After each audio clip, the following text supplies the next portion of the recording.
তো আপনারা বাচ্চাদেরকে নিয়েও এভাবে আসতে পারেন। দেখেন আমার ছেলে অনেক খুশি হয়েছে, দেখেন সে লাফালাফি করছে, তার কাছে অনেক ভালো লাগছে। আমার ছেলে অনেক হ্যাপি, সে বলছে তার কাছে অনেক ভালো লাগছে। দেখেন এই যে দেখেন কি একটা অবস্থা। আমি যদি কাপড় আনতাম আমি কিন্তু একটু গোসল করে যেতাম, তো যেহেতু কাপড় আনি নাই তাই আর গোসল করতে পারছি না।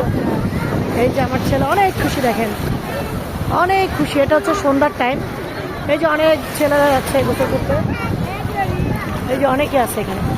একটা পলিথিন দিয়ে একটা ব্যাগ দিয়ে কাপড় নিয়ে আসতে হবে। সবসময় কি নিচে নামা যায়? আজকে না নামা গেছে।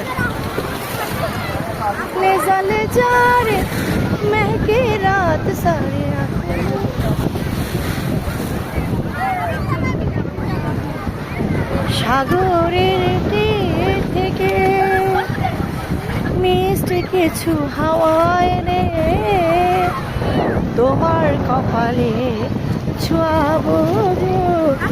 ভাবি মনে মনে সাগরের তীর থেকে মিষ্টি কিছু হাওয়া এনে তোমার কপালে ছোঁয়াবো গো। ভাবি মনে